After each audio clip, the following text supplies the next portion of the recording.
జై శ్రీరామ్ శ్రీమాత్రే నమ శ్రీ గురుభ్యో నమ 2026 సంవత్సరం జూలై 27వ తేదీ నుంచి 2026 సంవత్సరం డిసెంబర్ 11వ తేదీ వరకు గోచారంలో కర్మకారకుడైన శనైశ్వరుడు వక్రగతిలో ఉన్నాడు. వక్రగతిలో ఆయన సంచారం ఉంటుంది. ప్రస్తుతం శనైశ్వరుడు మీనరాశిలో సంచారం సాగుతుంది. మీనరాశిలో ఆయన సంచారం ఉంది. వక్రగతిలోకి వెళ్తూ ఉన్నాడు. ఆ పీరియడ్ ఏంటి?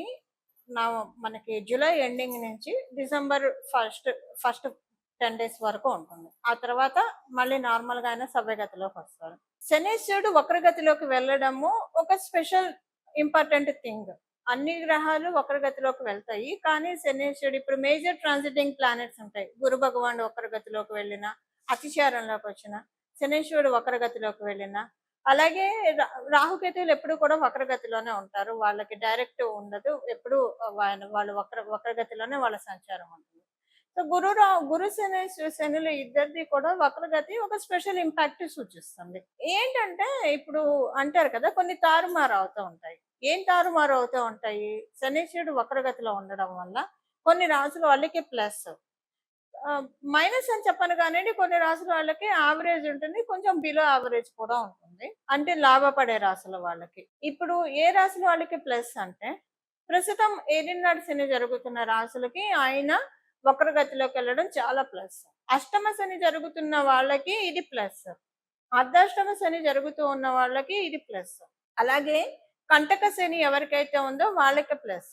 దీంతో పాటు మీ జన్మ జాతకంలో శనేశ్వరుడు వక్రగతిలో ఉంటే, అంటే మీరు పుట్టినప్పుడు మీ జన్మ జాతకం, మీ జన్మ కుండలి తీసినప్పుడు, అప్పుడు శనేశ్వరుడు ఏ స్థానంలో అన్నా ఉండనియండి, ఆయన కనుక వక్రగతిలో ఉంటే కనుక, శనేశ్వరుడు వక్రగతిలో ఉంటే కనుక, అప్పుడు కూడా మీకు ఆయన ఎప్పుడెప్పుడు వక్రగతిలోకి వస్తాడో అప్పుడప్పుడు మంచి రిజల్ట్స్ మీరు చూస్తారు. సందేహం లేదు అందులో. ఇప్పుడు ఏలినాడు శని జరుగుతున్న రాశులు ఎవరు? కుంభరాశి వాళ్ళకి ఏలినాడు శని జరుగుతూ ఉంది. అలాగే మీనరాశి వాళ్ళకి ఏలినాడు శని జరుగుతుంది. మేషరాశి వాళ్ళకి ఏలినాడు శని జరుగుతూ ఉంది. సో మీకు ప్లస్ ఇప్పుడు ఈ వక్రగతిలోకి వెళ్ళడం మీ 3 రాశుల వాళ్ళకి ప్లస్. అర్ధాష్టమ శని ఏ రాశి వాళ్ళకి జరుగుతుంది? ధనుసు రాశి వాళ్ళకి అర్ధాష్టమ శని జరుగుతుంది. వాళ్ళకి ఇది ప్లస్. అలాగే ఎవరికి జరుగుతుంది అష్టమ శని అంటే? సింహరాశి వాళ్ళకి జరుగుతుంది. వాళ్ళకి ఇది ప్లస్ ఇప్పుడు వక్రగతిలోకి వెళ్ళడము. కంటక శని ఎవరికి జరుగుతుంది? మిథున రాశి. వీళ్ళకి ఇప్పుడు ప్లస్. అంటే ఇప్పుడు నేను చెప్పిన ఈ రాశుల వాళ్ళకి కావచ్చు, లగ్నం వాళ్ళకి కావచ్చు. కుంభరాశి వాళ్ళు కుంభ లగ్నం వాళ్ళు, మీన రాశి వాళ్ళు మీన లగ్నం వాళ్ళకి, మేషరాశి వాళ్ళకి మేష లగ్నం వాళ్ళకి, ధనుసు రాశి వాళ్ళకి ధనుసు లగ్నం వాళ్ళకి, మిథున రాశి వాళ్ళకి మిథున లగ్నం వాళ్ళకి, సింహ రాశి వాళ్ళకి సింహ లగ్నం వాళ్ళకి, అందరికీ కూడా మంచి ఫలితాలను చూస్తారు. ఇప్పుడు ఎవరికి కొంచెము అంటే బిలో యావరేజ్ ఉంటుంది ఓవరాల్ గా మనం చూస్తే, బిలో యావరేజ్ గా ఉండేది తులారాశి వాళ్ళకి, అలాగే వృషభ రాశి వాళ్ళకి, మకర రాశి వాళ్ళకి. తులారాశి వాళ్ళకి షష్ఠ స్థానంలో ఉన్నారు. So bad impact, negative impact ఉండకపోయినా కొంచెం పాజిటివ్ ఇంపాక్ట్స్ తగ్గుతాయి, అందుకని బిలో యావరేజ్. మకర రాశి వాళ్ళకి. తులారాశి వాళ్ళకి మీకు షష్ఠ స్థానంలో ఎప్పుడైనా శనీశ్వరుడు తృతీయ స్థానం, షష్ఠ స్థానం, లాభస్థానంలో బాగా యోగ ఫలితాన్ని ఇస్తాడు. మీకు షష్ఠ స్థానం, తులారాశి వాళ్ళకి షష్ఠ స్థానం అవ్వడం వల్ల ఇది కొంచెం ఇప్పటిదాకా శనీశ్వరుడు మంచి ఫలితాన్ని ఇచ్చినా ఇప్పుడు ఆయన మంచి ఫలితాన్ని ఇవ్వలేకపోతాడు, కొంత తగ్గుతుంది ఇంపాక్ట్. మకర రాశి వాళ్ళకి మీకు తృతీయ స్థానంలో ఆయన సంచారం జరుగుతుంది. సో అది మంచిదే యాక్చువల్గా అయితే.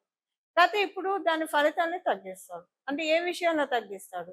ఏదన్నా విషయంలో కొంచెము ఇబ్బంది పెడుతున్నాడా, మొట్టికాయలు వేస్తున్నాడా, ఇవి కూడా మనం చూడాలి. వృషభ రాశి వాళ్ళకి లాభస్థానంలో ఉన్నాడు. అసలు వృషభ రాశి వాళ్ళకి ఆయన పరిపూర్తిగా రాజయోగాన్ని ఇస్తాడు. ఇప్పుడు ఆయన వక్రగతిలోకి వెళ్ళడం ఏమి చేయలేని స్థితిలో ఉంటాడు. ఇప్పుడు ద్వాదశ రాశుల వాళ్ళకి, ద్వాదశ లగ్నాల వాళ్ళకి బ్రీఫ్ గా ఇలా ఉంటుందండి. ఒక్కొక్క రాశి వాళ్ళకి మీ రాశిని అనుసరించి, అలాగే మీ లగ్నాన్ని అనుసరించి ఏమేమి ఫలితాలు ఉంటాయి, అలాగే ఒకవేళ నెగిటివ్ ఇంపాక్ట్ ఉంటే దాని నుంచి ఎలా బయటపడాలి, పాజిటివ్ ఇంపాక్ట్స్ ఉంటే దాన్ని పెంచుకోవడానికి ఇంకా ఏం చేయగలుగుతాము, ఇవన్నీ కూడా మనం ఇప్పుడు చూద్దాము. ప్రతి ఒక్క రాశి వాళ్ళకి కూడా విడివిడిగా చూద్దాం. ఇప్పుడు ఇంకొక స్పెషల్ సిగ్నిఫికెన్స్ ఏంటంటే, గురు భగవానుడు కర్కాటక రాశిలో ఉంటూ, ఆయనకి ఉచ్చ రాశి అయిన కర్కాటక రాశిలో ఉంటూ శనేశ్వరుడిని నవమ దృష్టితో చూస్తూ ఉన్నాడు. శనేశ్వరుడిని ఆ నవమ దృష్టితో, మీనరాశిలో కదా ఆయన ఉన్నది, నవమ దృష్టితో చూస్తూ ఉన్నాడు. నవమ రాశి అవడం వల్ల ఆయనకి ప్రత్యేక దృష్టిలు ఉంటాయి కూడా కాబట్టి, నవమ దృష్టితో శనేశ్వరుని చూడడము ఆయన ఉన్నది మీనరాశి. మీనరాశికి అధిపతి కూడా గురు భగవానుడే. ఇది ఒక స్పెషల్ ఇంపాక్ట్ చూపిస్తూ ఉంది. ఇప్పుడు ఏ ఏ రాశుల వాళ్ళకి ఎలాంటి ఫలితాలు ఉంటాయి అన్నది ఇప్పుడు మనం చూద్దాము. అయితే ఇందులో ఏవైనా పాయింట్స్ నేను చెప్తూ ఉంటాను. 1, 2 పాయింట్స్ ఆల్రెడీ మీకు ఈ 2 ఇయర్స్‌లో జరిగినవి కూడా ఉండొచ్చు. ఇన్ కేస్ బ్యాడ్ నా ఉద్దేశం. ఒకవేళ బ్యాడ్ పాయింట్స్ ఏదైనా రాశి వాళ్ళకుంటే అది ఆల్రెడీ 2 ఇయర్స్‌లో జరిగితే ఇంక ఇప్పుడు జరగదు. అదొకటి మీరు ముందే నోట్ చేసి పెట్టుకోండి. ఇప్పుడు ప్రతి ఒక్క రాశి వాళ్ళకి ఏ ఏ ఫలితాలు ఉంటాయో మనం చూద్దాం. మళ్ళీ అదే గుడ్ అయితే మళ్ళీ జరుగుతుంది. ఇప్పుడు నేను చెప్పాను కదా! బ్యాడ్ అయితే ఆల్రెడీ 2 ఇయర్స్‌లో జరిగి ఉంటే ఇంకా జరగదు. మళ్ళీ రిపీట్ అవ్వదు. ఒకవేళ గుడ్ అనుకోండి జరిగినా మళ్ళీ జరుగుతుంది. అది ఇక్కడ ఇంపాక్ట్. వక్రగతి యొక్క ఫలితమే అది. ఇప్పుడు ప్రతి ఒక్క రాశి వాళ్ళకి ఎలా ఉంటుందో విడివిడిగా మనం చూద్దాం. కన్యా రాశి. కన్యా రాశి, కన్యా లగ్నంలో పుట్టిన వాళ్ళకి. మీకు సప్తమ స్థానంలో ఆయన సంచారం చేస్తూ ఉన్నాడు శనీశ్వరుడు. మీకు ప్లస్ లేదు, మైనస్ లేదు, న్యూట్రల్ గానే ఉంది ఆయన సప్తమ స్థాన సంచారము. కొంత మీకు అంటే కొంచెం ఒక్కొక్కసారి బద్ధకంతో, అంతకుముందు చురుగ్గా పనులు చేసుకునే వాళ్ళు కూడా బద్ధకంగా అనిపించడం ఇలాంటివి కొన్ని ఫేస్ చేశారు. లేదా పనులు చాలా నెమ్మదిగా, అంతకుముందు చాలా ఫాస్ట్‌గా చేసేవాళ్ళని అంతకుముందు 10 నిమిషాల్లో చేసిన పనిని గత 2 సంవత్సరాలుగా అరగంటో, గంటో చేయడం. ఎందుకిలాగా ఓపిక ఉండట్లేదు. ఎందుకిలా అనిపిస్తూ ఉంటుంది మీకు. ఇప్పుడు వాటిల నుంచి బయటపడతారు. ఆయన వక్రగతిలోకి వెళ్ళడం వల్ల మళ్ళీ చురుగ్గా పని చేసుకోవడము, ఆరోగ్యం చాలా చక్కగా మెయింటైన్ అవుతుంది. ఇవన్నీ మీరు చూస్తారు. అలాగే అదృష్టం కూడా ఒకటి వచ్చినట్టే వచ్చి పోయింది మీకు. మీకు రావాల్సింది వేరే వాళ్ళు తన్నుకెళ్లారు. గద్దలాగా తన్నుకొని వెళ్ళిపోయారు. ఇది మీకు అర్థమవుతూనే ఉంటుంది. కానీ గట్టిగా ఏం మాట్లాడలేని పరిస్థితి. ఇప్పుడు దాంట్లో మీ నుంచి మీరు బయటపడతారు. మీకు రావాల్సింది మీకే వస్తుంది. మీ బాస్కెట్‌లో ఉన్నది. కాతే మీకు అనిపిస్తుంది అప్పుడు రాకపోవడం నిజంగా మంచి జరిగింది. ఇప్పుడు రావడం వల్లే ప్రశాంతంగా నేను ఎంజాయ్ చేయగలుగుతున్నా. దీన్ని నేను ఒడిసి పట్టుకోగలుగుతున్నా అన్న కాన్ఫిడెన్స్ తోటి ముందుకు వెళ్తారు. చాలా సక్సెస్‌ని ఇస్తుంది ఇప్పుడొచ్చే ఆపర్చునిటీస్ మీకు. అదృష్ట దేవత తలుపు తడుతుందంటలో ఏమాత్రం సందేహం లేదు. కన్యా రాశి, కన్యా లగ్నంలో పుట్టిన వాళ్ళందరికీ. అలాగే మీకు ఉద్యోగంలో సమస్యలుంటే అవి తొలగిపోతాయి. వ్యాపారంలో సమస్యలుంటే అవన్నీ కూడా మటుమాయమైపోతాయి. ఈ 4 నెలల పీరియడ్ మీరు ఊపిరి పీల్చుకునే సమయం అనే చెప్పాలి. మీ తల్లిగారి ఆరోగ్య సమస్యలుంటే అవి సెట్ అవుతాయి. మీ తల్లిగారు మానసికంగా చాలా ప్రశాంతంగా ఉండే సమయము. ఆవిడ జీవితంలో మునిపెన్నడూ చూడని మనశ్శాంతిని ఈ టైంలో చూస్తారు. కారణము మీరు బాగుండడము, అలాగే మీతో అందరూ బాగుండడం, అందరితో మీరు బాగుండడము, ఇవన్నీ కూడా మీ చుట్టూ అంటే ఆమె సంతానం అంతా బాగుండడము, అలాగే మీరు బాగుండడం సంతానంలో ఒకటి కాబట్టి ఇవన్నీ కూడా ఆమెకి చాలా సంతోషాన్ని కలిగిస్తుంది. ఇలాగా మీ సంతానానికి సంబంధించిన అనుకూలతలు ఎక్కువగా ఉన్నాయి. మీరు వివాహ ప్రయత్నాలు చేస్తూ ఉంటే ఆ వివాహ ప్రయత్నాలు సఫలీకృతం అవుతాయి. మంచి ఫలితాల్ని శనీశ్వరుడు మీకు ప్రసాదిస్తూ ఉన్నాడు. ఇవి కన్యా రాశి, కన్యా లగ్నంలో పుట్టిన వాళ్ళకి ఫలితాలు. చూసారు కదండి. ఇప్పుడు చేసుకోవాల్సిన పరిహారం. శని మహారాజు కాలపురుషుడు కుండలిలో ఆఖరి రాశి అనే వ్యయ రాశిలో ఉంటుంది. వక్ర గమనంలోకి వెళ్తున్నారు. అది కూడా నవమ రాశి, గురు భగవాను నుంచి నవమ రాశి గురు భగవానుడి స్వక్షేత్రము. ఇప్పుడు గురు భగవానుడు కర్కాటక రాశిలో ఉన్నాడు కాబట్టి గురు భగవాను నుంచి నవమ రాశి ఆయన స్వక్షేత్రము. ఆయన నవమ దృష్టితో మీన రాశిని చూస్తూ ఉన్నారు. ఇది ఒక గుడ్ ఇంపాక్ట్ క్రియేట్ చేయడానికి చేసుకోవాల్సిన పరిహారము. కర్మకారకుడు కాబట్టి మనం ఆచరించే కర్మల్ని బట్టి ఆయన సత్ఫలితాన్ని మనకు అందజేస్తాడు. సో మీకు వీలుంటే ఎంత అంటే మీరు ఏం మంచి కార్యాలు చేయగలుగుతారో అది చేయడమే రెమెడీ. లేదా ప్రతిరోజు కూడా మీరు ఒక 11 రోజులు పెట్టుకుంటారా, 21 రోజులు పెట్టుకుంటారా, 41 రోజులు. ఏకవింశతి మంచిది, 21 రోజులైతే మంచిది. లేదా మండలం 41 రోజులైతే మంచిది.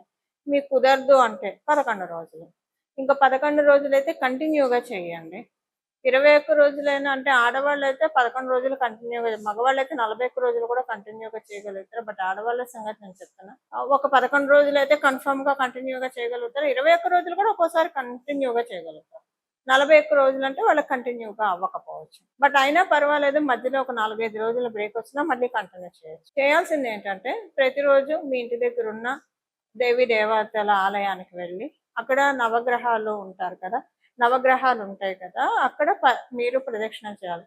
ప్రతిరోజు కూడా 41 ప్రదక్షిణాలు చేయాలి. ఈ 41 ప్రదక్షిణాలు మీరు 11 రోజులు చేస్తారా, 21 రోజులు చేస్తారా, 41 రోజులు చేస్తారా మీ ఇష్టం. మీకు కుదిరి సమయం సహకరించి మీకు ఓపిక ఉంటే 108 ప్రదక్షిణాలు చేస్తే ఇంకా మంచిది. ఎందుకంటే కాలపురుషుడు కుండలిలో వ్యయ స్థానంలో ఆయన ఉన్నాడు. ఇంకా మళ్ళీ ఆయన నెక్స్ట్ సైకిల్ ప్రారంభిస్తున్నాడు. మేషరాశి నుంచి ఇంకొక సైకిల్ ప్రారంభం అవుతుంది. మేషరాశిలోకి ఆయన వెళ్ళినప్పుడు అది ఇంకొక డిఫరెంట్ సైకిల్. అంటే కాలపురుషుడు కుండలిలో మీనరాశిలో ఒక సైకిల్ ఎండ్ అయిపోతుంది. కొత్త సైకిల్ శనేశ్వరుడికి స్టార్ట్ అవుతుంది మేషరాశి నుంచి.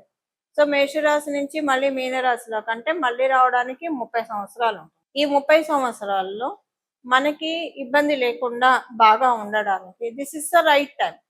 ఎండ్ ఆఫ్ ద పాయింట్ లో ఈ పరిహారం చేసుకోవడం వల్ల శనేశ్వరుడు మేషరాశిలోకి వచ్చినప్పటి నుంచి ఆ తర్వాత జరిగే ఆయన ఏ రాశుల్లోకి వెళ్ళినా ఇబ్బంది పెట్టే సిచ్యువేషన్స్ ఒకవేళ ఉంటే ఆయన వల్ల అది ఇవ్వకుండా ఆ రిజల్ట్స్ ని తక్కువ చేస్తాడు. ఇబ్బంది పెట్టే రిజల్ట్స్ ఉంటే తక్కువ చేస్తాడు.